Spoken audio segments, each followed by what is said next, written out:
Assalamualaikum warahmatullahi wabarakatuh. Baiklah, pada kesempatan kali ini saya akan memenuhi tugas ke-6 saya dalam mata kuliah filsafat yang berkaitan dengan teori-teori kebenaran. Teori pengetahuan dan kebenaran. 1. Jenis pengetahuan.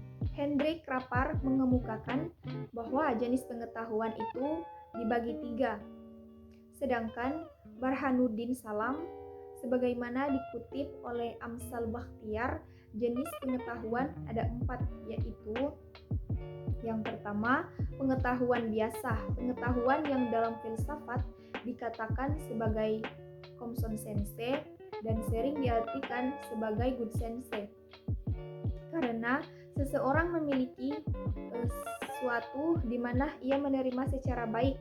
Semua orang menyebut warna ini putih karena memang itu putih. Air itu panas karena memang dipanasi dengan api. Makanan biasa mengganjal rasa lapar dan lain-lain. Common sense diperoleh dari pengalaman sehari-hari. Pengetahuan ini disebut dengan pengetahuan prailmiah dan nir-ilmiah. Kedua, pengetahuan ilmu skincare adalah pengetahuan yang diperoleh lewat penggunaan metode-metode ilmiah yang lebih menjamin kepastian kebenarannya. Ilmu pada hakikatnya merupakan usaha untuk mengorganisasikan common sense, sesuatu pengetahuan yang berasal dari pengalaman dan pengetahuan dalam kehidupan sehari-hari, namun dilanjutkan dengan suatu pemikiran secara cermat dan teliti dengan menggunakan berbagai metode. Ketiga, pengetahuan filsafat diperoleh lewat pemikiran rasional yang didasarkan pada pemahaman, spekulasi, penilaian, kritis, dan penafsiran. Pengetahuan filsafat lebih menekankan pada universalitas dan kedalaman kajian tentang sesuatu. Kalau ilmu hanya pada satu bidang pengetahuan yang sempit,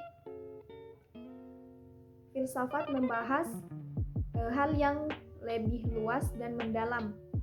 Filsafat biasanya memberikan pengetahuan yang reflektif dan kritis, sehingga ilmu yang tadinya kaku dan cenderung tertutup menjadi longgar kembali.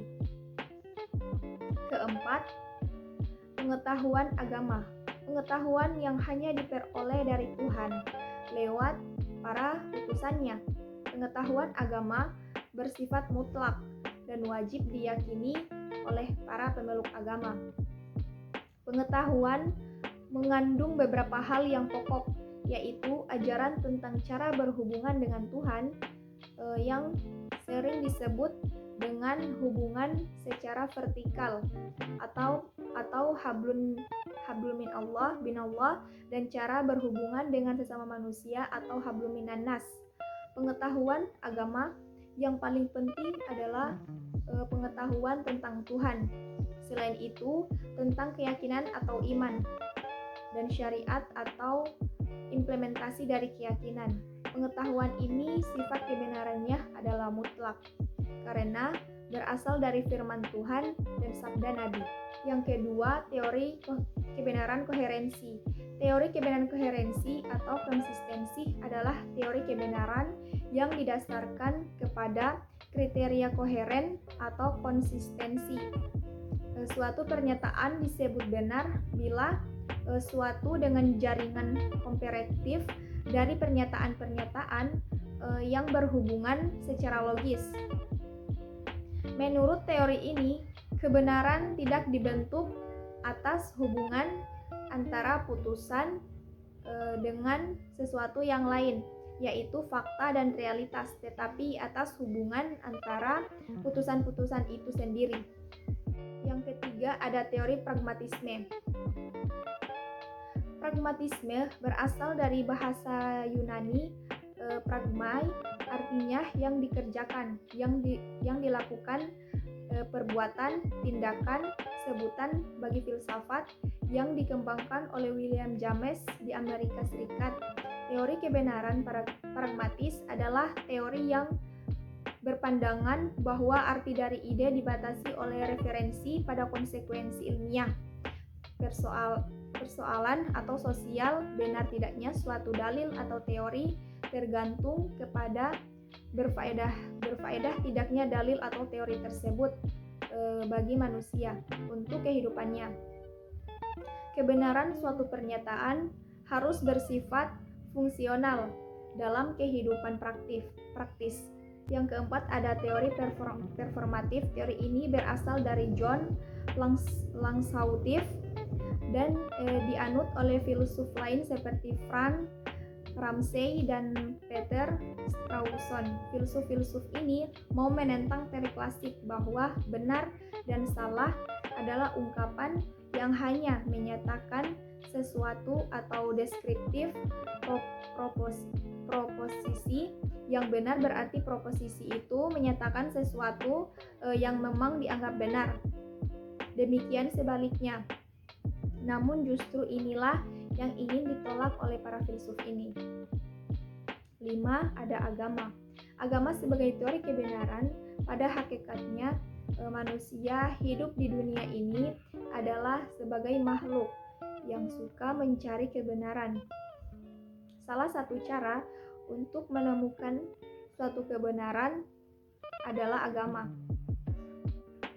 Agama dengan karakteristiknya sendiri memberikan jawaban atas segala persoalan asasi yang dipertanyakan manusia, baik tentang alam maupun tentang Tuhan. Dalam mendapatkan kebenaran menurut teori agama adalah wahyu yang bersumber dari Tuhan. Manusia dalam mencari dan menentukan kebenaran sesuatu dalam agama dengan cara mempertanyakan atau mencari jawaban berbagai masalah kepada kitab suci. Dengan demikian, sesuatu hal dianggap benar apabila sesuai dengan ajaran agama atau wahyu sebagai pembentuk kebenaran mutlak.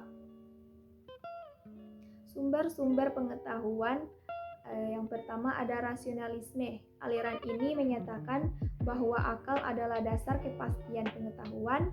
Pengetahuan yang benar diperoleh dan diukur dari akal. Yang kedua ada empirisme. Empirisme berasal dari bahasa Yunani, yaitu empirikos, artinya pengalaman. Menurut aliran ini, manusia memperoleh pengetahuan melalui pengalamannya, yang artinya pengalaman. Kedua ada kritisme, ketika terjadi pertarungan filsafat antara aliran rasionalisme. Keempat ada empirisme, mengenai dasar pengetahuan manusia. Kelima, intuitisme. Intuitisme merupakan hasil pemikiran epistemologi filsafat barat yang dipelopori oleh Henry Bergson.